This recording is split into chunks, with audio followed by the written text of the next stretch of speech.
comment. I don't know if you all know this. No, that's live stream. That's something different. I was getting ready to say live stream and VMO, they're going to combine.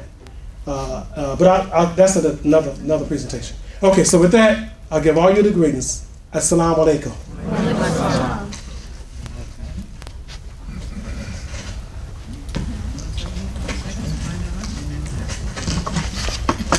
And let me turn this off. I got my phone. I left my phone at home.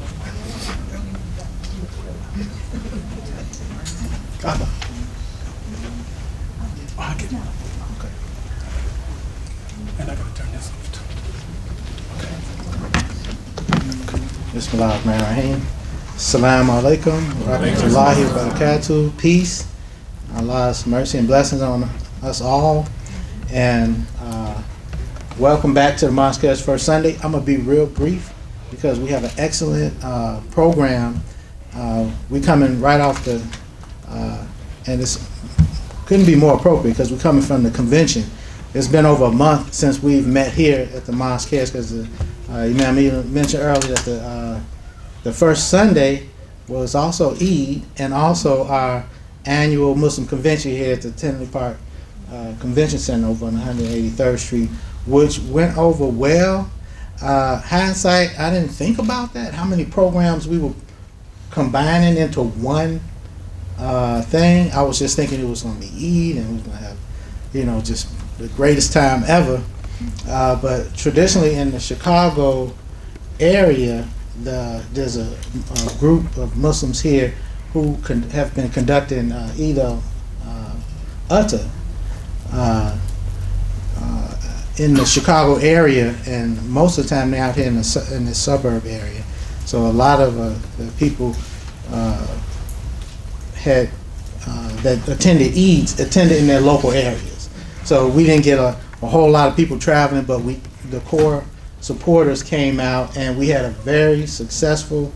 I think every year, this is almost 10 years in. This is like our 9th year during the convention. Every year, the program gets to be run smoother. Yeah.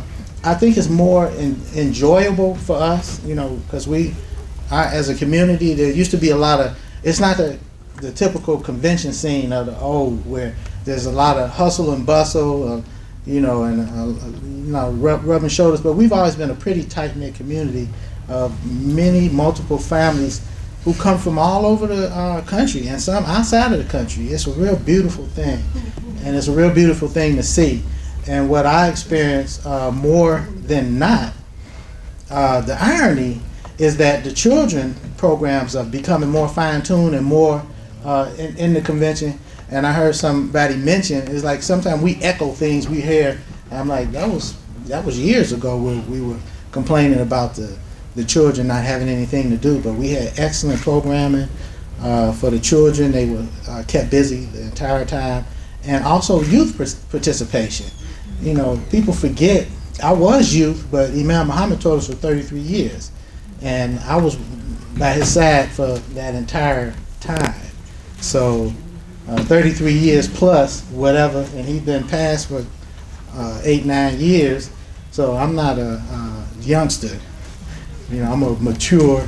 I told one of my children earlier that I said, your mother and I said, we middle-aged, We ain't no little kids no more, And but we still feel the youth that we've had, and you can see it in our community, that it was so lively. And one of the most beautiful things I saw was people that I hadn't seen,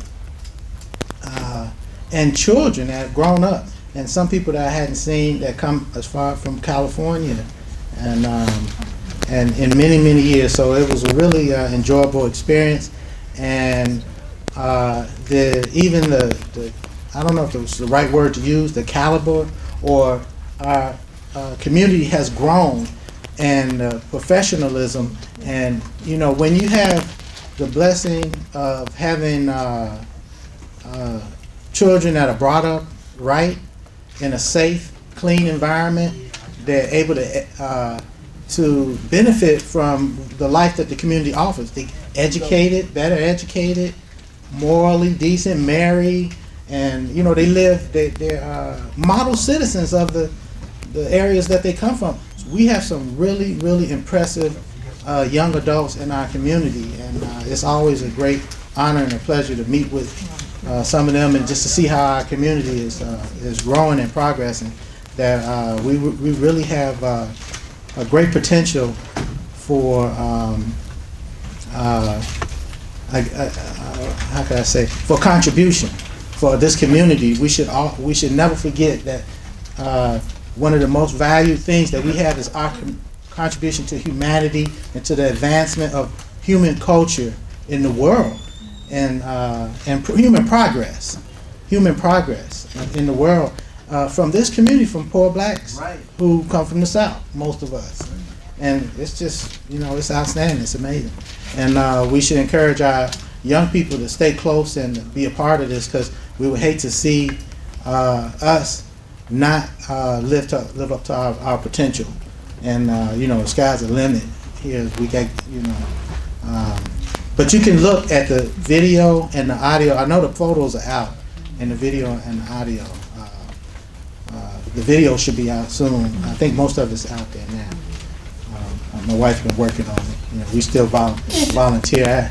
Inshallah, one day, Allah bless us, we'll be able to hire somebody to do all of that.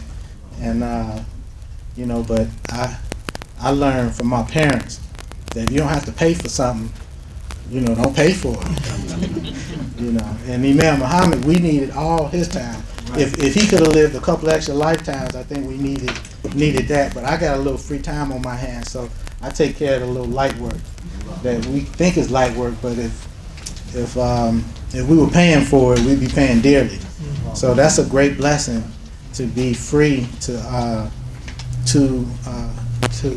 lead this office, to lead the office as the president of the Mosque Cares in the manner that we've done over the past 10 years, and be consistent. And I thank Allah for that, for giving us that ability. So we're gonna get to the program, because it's well after 3, and we look forward to it. It's an excellent program. Sister Mohammed had initiated before that we were going to have this program during the convention, and so in the future we may. But I'm going to let her tell us about it, and if she's ready to come up, she can come up now. And thank you.